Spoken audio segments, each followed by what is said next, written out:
good evening everyone. So there's a lot of fire which is happening for meniscus repairs. So I'll be talking on the ramp repairs. So hopefully all these fireside chat sessions will help you in repairing the meniscus. So ramp is nothing but a longitudinal tear at the meniscocapsular junction of posterior horn of medial meniscus. So it's pretty clear if you look at it. It is very important that you have an intercondylar notch view. To have a look at the ramp region, always do a diagnostic arthroscopy. So coming on to the case directly, this is a 26-year-old club level cricketer. He's a right-handed bowling all-rounder. He had a jump landing injury to his right knee at around 6 months. He complained of instability and pain, and he was unable to participate at the same level in the sports. There are no comorbidities. So he weighs around 86.5 kilograms and his BMI is slightly on the higher side because of the practice now. So his physical examination revealed normal alignment. As a rule, we always examine a normal side first. That was his left side, so that we can compare all the stability tests to the normal side. So on his right side, this is the left side. I'll just go through this quickly. On his right side, the Lachman's was positive. There was slight medial joint line tenderness. Posterior draw was negative. So he was awake. We can see anterior draw is 2+.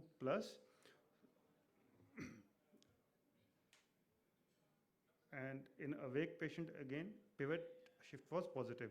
So these were his X-rays, which were almost normal.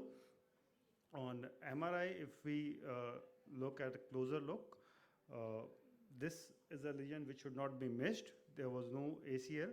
So the diagnosis was an ACL-deficient knee with a medial meniscus, probably a ramp lesion. So you should have a high index of suspicion for this lesion. The plan was to do an arthroscopic ACL reconstruction with a medial meniscus repair. So these are the intraoperative videos. So step 1 is to do a standard diagnostic arthroscopy and go into the posterior medial compartment and have a look at the ramp. Once you extend it, you can clearly see this meniscocapsular separation. You can probe it and look at the stability of this lesion. So this was coming way apart, so it's an unstable lesion which should be repaired. Then comes the step 2, which is establishing the portal, and then the same time we can do a needle test to move the capsule behind and look for the separation. So we make a stab posterior medial portal with a stab knife.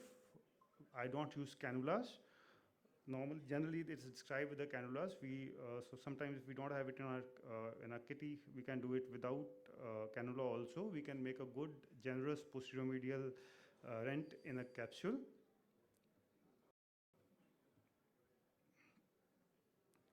So that's how we make a posterior medial portal.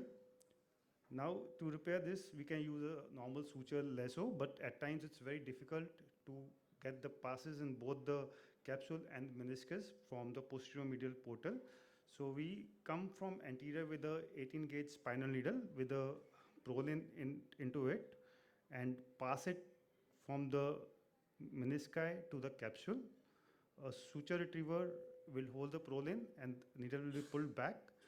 And then we have to pull the prolin from the anterior portal to the posterior medial portal.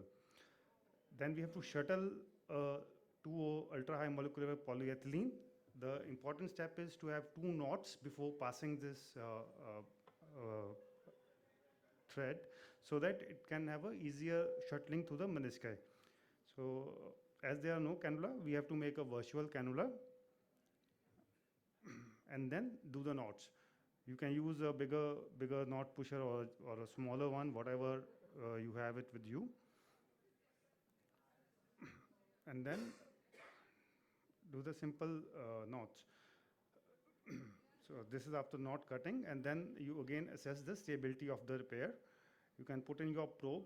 Your probe doesn't dives in, and you have a stable repaired ramp which has been repaired. So the other procedures like ACL is reconstructed. The rehab in meniscus repair and ACL is dictated by a meniscus repair. So patient wear a post-op brace for 3 weeks And there is non-weight bearing and extension for 3 weeks, but we start range of movement, heel drags to 60 degrees till 3 weeks. And for next 3 weeks is partial weight bearing, so full weight bearing at end of 6 weeks. And the flexion has to be increased gradually. And the phase 2 of the rehab start at 6 weeks as per the ACL rehab protocol. So this is a 9 months follow-up. He is back to his cricket practice and will be back to his club level cricket again. So to summarize, we should have a high index of suspicion whenever we are dealing with all these patients. Whenever you get 2+ or a 3 pivot, look for a root, lateral meniscus root or a ramp. And always do a diagnostic scope in the posterior medial compartment. Never leave it alone. And there are different techniques to skin a cat. So you can follow this technique or the other. There are various techniques. So whatever you are handy, you feel comfortable at.